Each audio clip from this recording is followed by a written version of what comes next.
Hello बच्चों, welcome to Fast Tech Pharmacy. मैं आपका टीचर दक्षदीप आपको एचएपी पढ़ा रहा था। तो एचएपी में हमने फर्स्ट यूनिट खत्म कर ली है। लास्ट लेक्चर में हमने सेकेंड यूनिट का आधा टॉपिक पढ़ा था, आधा हम आज खत्म कर देंगे, ठीक है। तो हम लोगों ने लास्ट क्लास में माइटोकॉन्ड्रिया तक पढ़ा था, आज हम लोग उसके आगे पढ़ेंगे, ठीक है।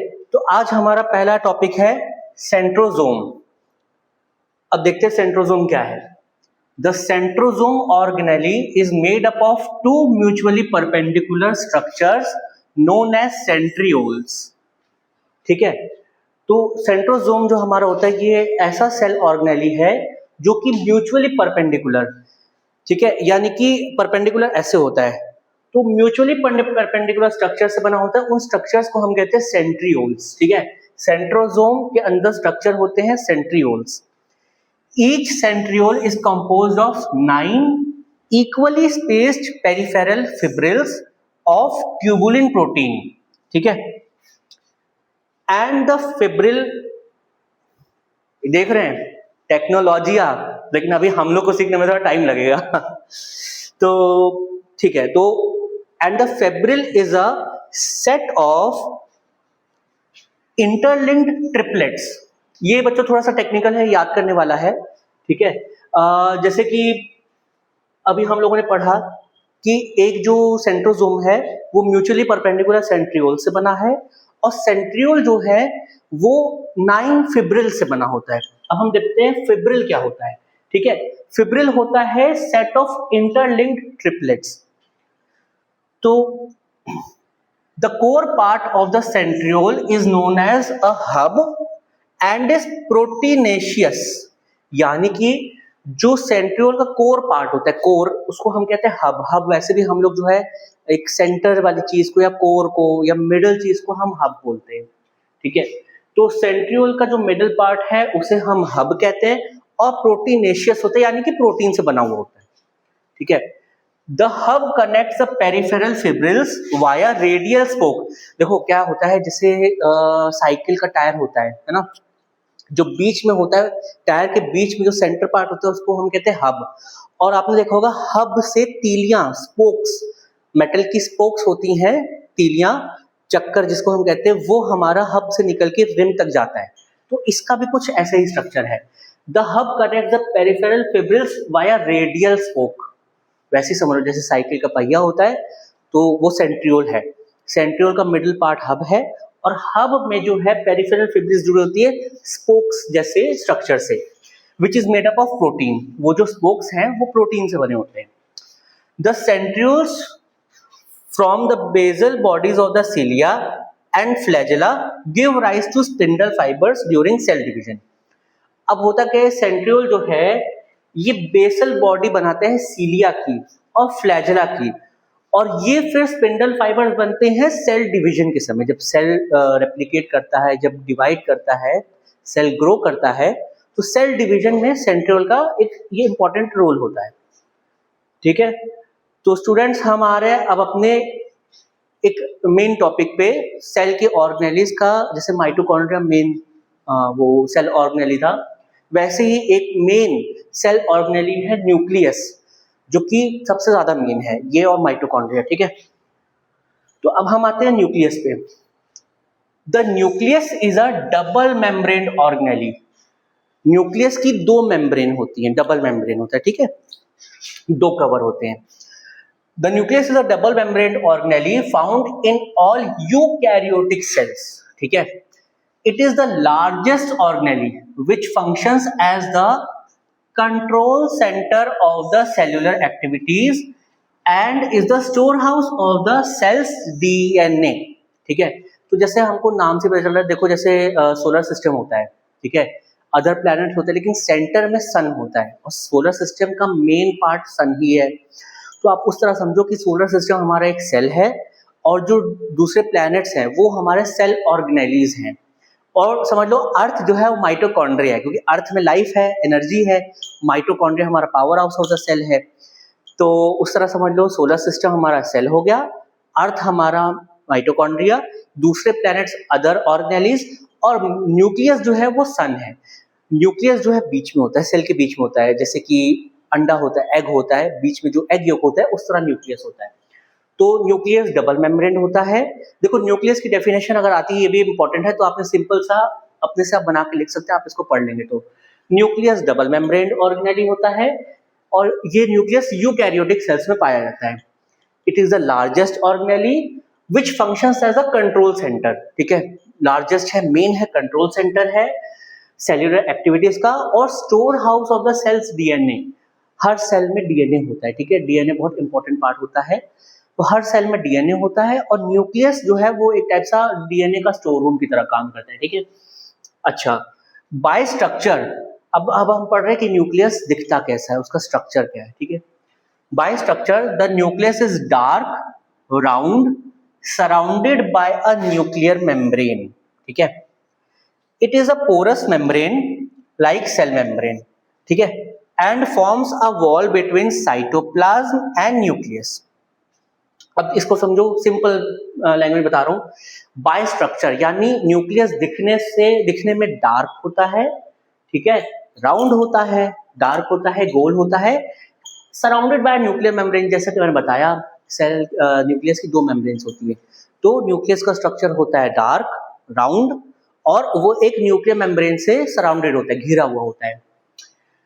अब हम पढ़ रहे हैं न्यूक्लियर मेम्ब्रेन कैसी होती है, तो it is a porous membrane like a cell membrane. जैसे कि मैंने बताया था कि सेल मेम्ब्रेन हमारी सेमी परमिएबल होती है, पोरस होती है, उसमें पोर्स होते हैं ताकि मिनरल्स, मटेरियल्स, पानी, CO2, ऑक्सीजन आना जाना कर सके। उसी तरह जो न्यूक्लियर मेम्ब्रेन होती है, न्यूक्लियस की मेम्ब्रेन वो पोरस होती है और forms a wall between cytoplasm and nucleus. तो बेसिकली इसका कहने का मतलब क्या है कि देखो, ये हो गया सेल, ठीक है, ये सेल हो गया, ये हो गया हमारा न्यूक्लियस, ठीक है, और ये हमारा ये जो लिक्विड था, ये क्या था, याद है बच्चों, साइटोप्लाज्म। राइटिंग में मत जाना यार, मेरी राइटिंग थोड़ी खराब है। तो ये हमारा सेल है, ये हमारा न्यूक्लियस है, और ये जो बीच में न्यूक्लियस और सेल मेम्ब्रेन के बीच में था, यह है साइटोप्लाज्म। तो बेसिकली आपको जब डेफिनेशन लिखनी है ना, तो आपको थोड़ा बताना पड़ता है कि न्यूक्लियस क्या होता है, इसका स्ट्रक्चर क्या है, ये कहाँ प्रेजेंट होता है, थोड़ा सा एक्सप्लेन करना पड़ता है। तो सिंपल है, it is a porous membrane, nuclear membrane porous है, और forms a wall between cytoplasm and nucleus. Forms a wall यानी कि ये रही ना न्यूक्लियर मेम्ब्रेन, तो ये वॉल बना रही है between nucleus, cytoplasm and cell wall, ठीक है। अच्छा, within the nucleus there are tiny spherical bodies called nucleolus. अब देखो, न्यूक्लियस के भी अंदर बहुत छोटी छोटी राउंड टाइनी बॉडीज होती हैं, जिसको हम कहते हैं न्यूक्लियोलस। तो सेल होता है, सेल के अंदर न्यूक्लियस, और न्यूक्लियस के अंदर न्यूक्लियोलस, ठीक है। तो टाइनी स्फेरिकल बॉडीज होती है, जैसे गोल गोल वो होते हैं ना छर्रे, ठीक है, तो गोल गोल जो है, जैसे बीड्स होती हैं, जो बीड्स आती है ना, जिनको हम पानी में डालते हैं फूल जाती हैं, तो वैसे ही गोल गोल बीड्स होती हैं, टाइनी स्फेरिकल बॉडीज होती हैं, उनको हम कहते हैं nucleolus. It also carries an essential structure called chromosomes, ठीक है। तो क्रोमोसोम्स क्या होते हैं, हमारे क्रोमोसोम्स ही हमारा जेनेटिक स्ट्रक्चर फॉर्म करती हैं, और क्रोमोसोम से डिटरमाइन, देखो क्रोमोसोम के अंदर डीएनए होता है, और डीएनए से हमारा पूरा जीन्स, जेनेटिक सारा कैरेक्टरिस्टिक्स जुड़ा हुआ होता है। तो जैसा कि अभी हमने पढ़ा था, it is a store house of cell's DNA, और डीएनए जो है क्रोमोसोम्स के ऊपर ही प्रेजेंट होता है। तो सिंपल सी बात है, न्यूक्लियस में ही एसेंशियल स्ट्रक्चर है जिसे हम कहते हैं क्रोमोसोम्स, ठीक है। अब हम चलते हैं आगे। Hence, the nucleus controls the characters and functions of cells in our body. तो बेसिकली जो अभी हमने न्यूक्लियस का सब पढ़ा, उसका निचोड़ ये निकलता है कि nucleus controls the characters and functions of cell in our body, ठीक है। The primary function of the nucleus is to monitor cellular activities including metabolism and growth by making use of DNA's genetic information. अब देखो, जैसे class में क्या होता है, class में टीचर एक मॉनिटर बनाती है, ठीक है। टीचर के बाद वो मॉनिटर जो है वो बच्चों का इंचार्ज होता है, तो वो क्या करता है, क्लास का डिसिप्लिन कंट्रोल करता है, कोई इधर उधर भागे ना, लड़े ना, टीचर के एब्सेंस में चुप करके बैठे रहे, अपना होमवर्क करें। तो जैसा मॉनिटर होता है, समझ लो न्यूक्लियस जो है सेल का मॉनिटर है, ठीक है। तो न्यूक्लियस जो है कैरेक्टर्स एंड फंक्शंस को कंट्रोल करता है, प्राइमरी फंक्शन न्यूक्लियस का है टू मॉनिटर सेल्यूलर एक्टिविटीज, ठीक है। अच्छा, इंक्लूडिंग अब वो एक्टिविटीज क्या है, metabolism and growth by making use of DNA genetic information. तो ये सेल के सारे फंक्शंस को मॉनिटर करता है, जो कि हैं बेसिकली मेटाबॉलिज्म और ग्रोथ। सेल की ग्रोथ होती है कैसे, डीएनए को लेके, तो bye making use of DNA genetic information. DNA basically क्या है, जेनेटिक इंफॉर्मेशन है, एक कोड होता है, बहुत कॉम्प्लेक्स कोड होता है, उसमें सारी जेनेटिक इंफॉर्मेशन होती है कि हमारी हाइट कैसी होगी, हम मोटे होंगे, पतले होंगे, और हम गोरे होंगे कि काले होंगे। सॉरी बच्चों, मैं बस एक एक्सप्लेन कर रहा हूँ, ठीक है। तो हम गोरे होंगे, काले होंगे, हमारा शक्ल कैसे होगी, सारी चीजें ये क्या कहते हैं, डीएनए से कैरेक्टराइज्ड होती हैं। The nucleoli in the nucleus are responsible for the synthesis of protein and RNA. तो न्यूक्लियस के अंदर जो न्यूक्लियोलाई होता है उसका क्या फंक्शन होता है, responsible for the synthesis of protein and RNA. Protein और आरएनए का सिंथेसिस न्यूक्लियोलाई करता है। अब हम आते हैं क्रोमोसोम्स पे, ठीक है। अभी तक हमने क्रोमोसोम की बात तो करी थी, अब हम डिटेल में पढ़ेंगे what are chromosomes. Chromosomes are thin and thread-like structures which carry another important structure called a gene. देखो क्रोमोसोम्स कैसे होते हैं, मैं दिखा देता हूं आपको।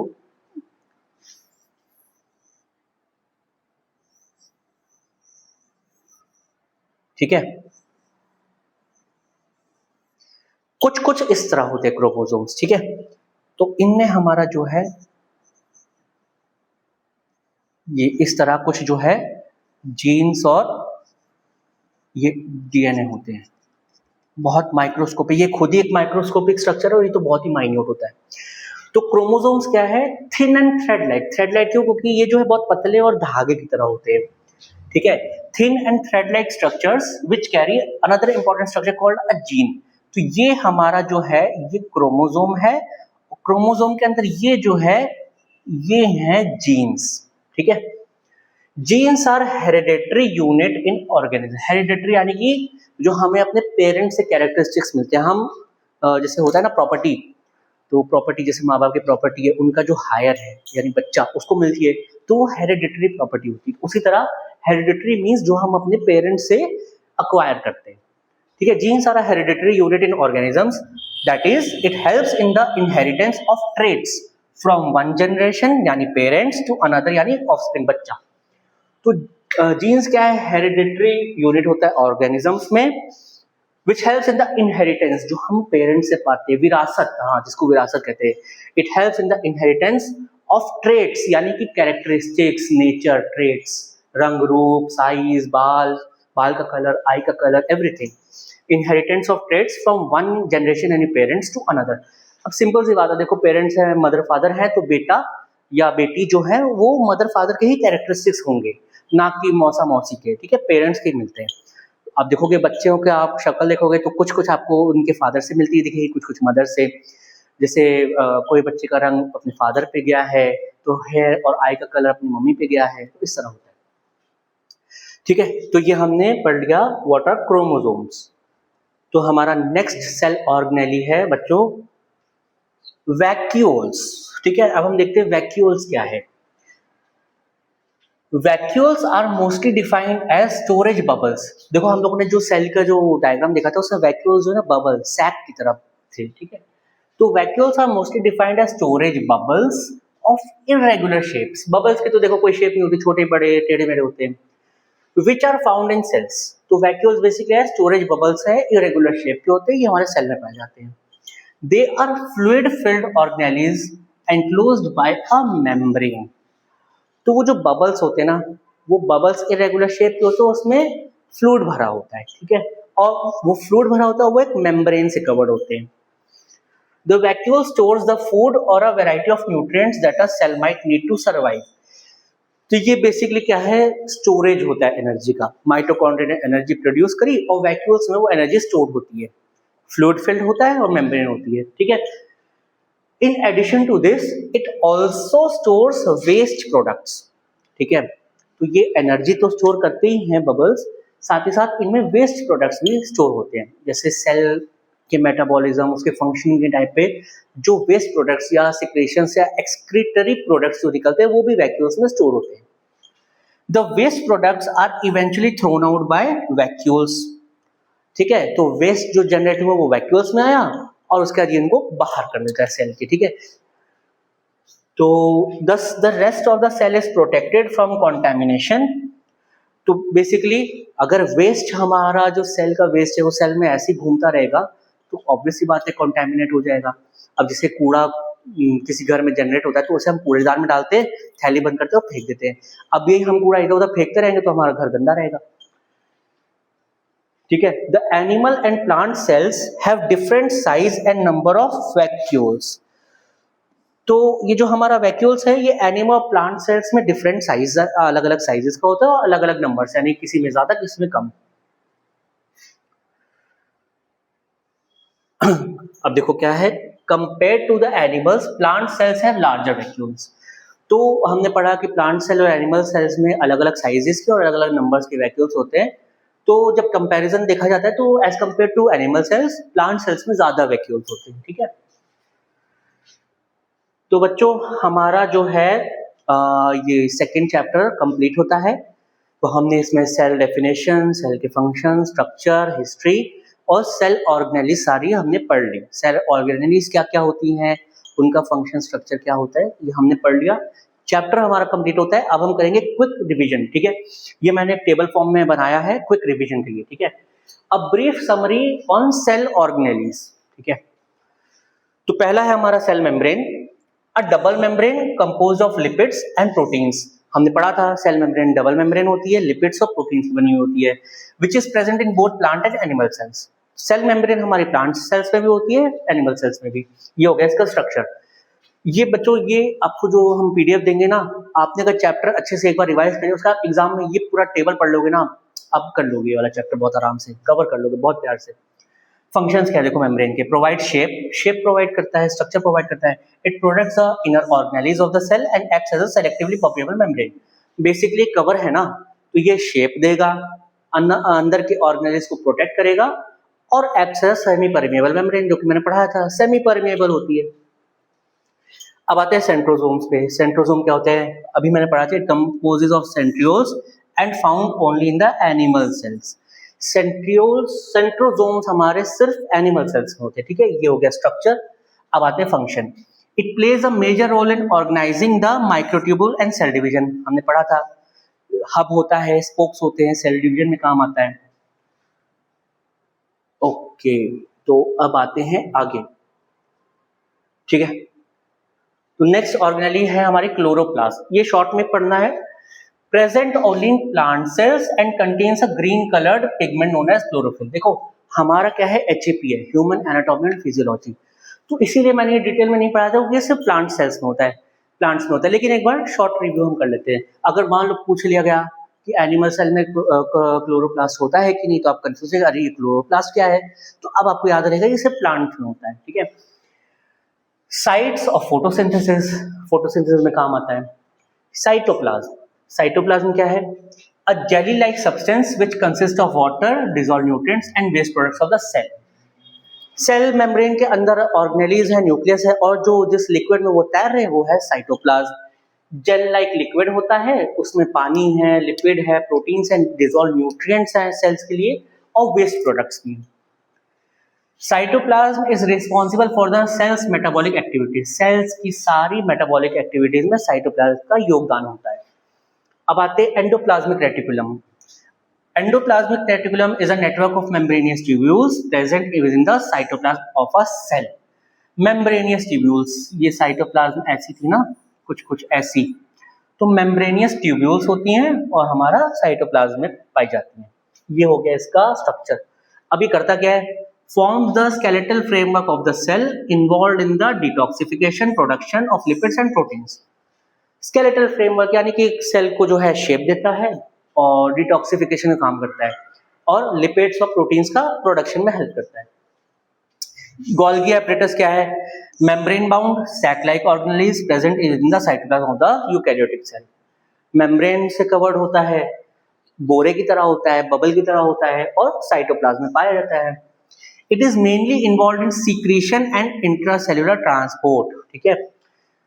सेल के अंदर न्यूट्रिएंट्स का आदान प्रदान में काम आता है और सिक्रीशन भी करता है। लाइसोसोम्स क्या है? A tiny circular shaped single membrane bound organelle filled with digestive enzyme.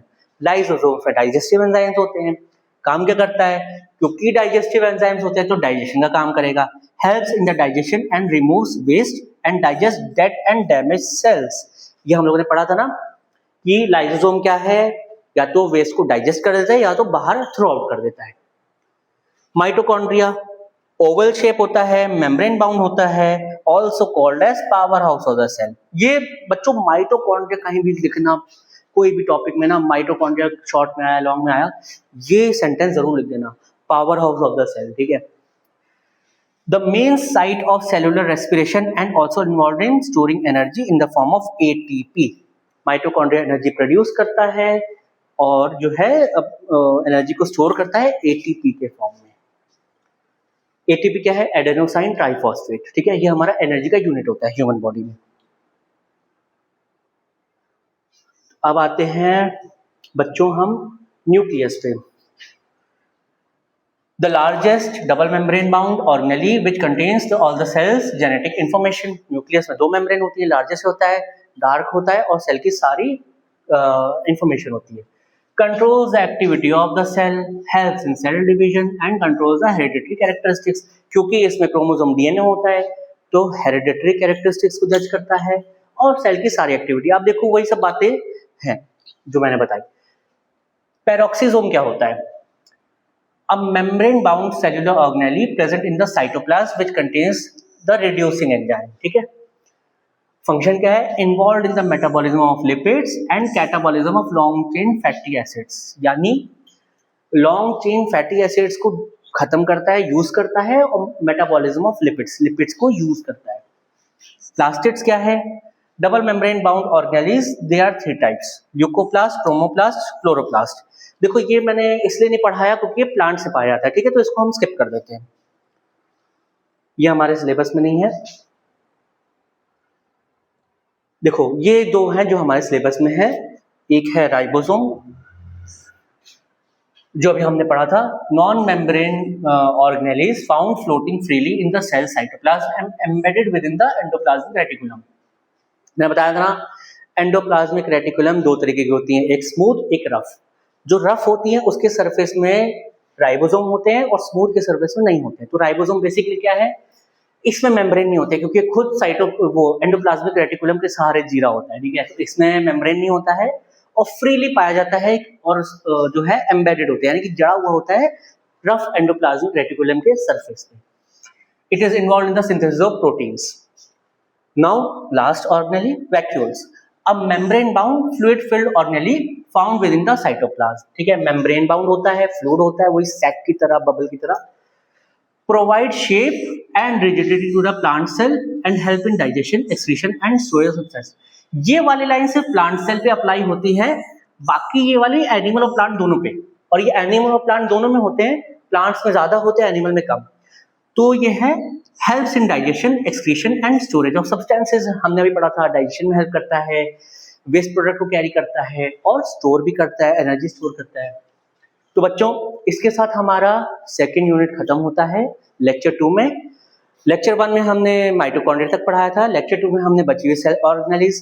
इसका एक लेक्चर 3 और होगा, ये आपका लेक्चर 3 जो है इन दोनों लेक्चर का समरी होगा, कंबाइंड होगा कि क्वेश्चंस कैसे पूछे जाते हैं, ठीक है बच्चों। तो मिलते हैं नेक्स्ट क्लास में। आई होप आपको क्लास अच्छी लगी होगी। सब्सक्राइब करिए हमारे चैनल को, बेल आइकन प्रेस करिए ताकि कोई क्लास आप मिस ना करो। लाइक करना, कमेंट करना, और हाँ अगर कोई डाउट हो कमेंट में मेंशन करना, उसको हम डाउट सॉल्विंग सेशंस में जरूर लेंगे, ठीक है बच्चों। अपने फ्रेंड्स के साथ शेयर करना एंड कीप सपोर्टिंग। मिलते हैं नेक्स्ट क्लास में। जय हिंद, जय भारत।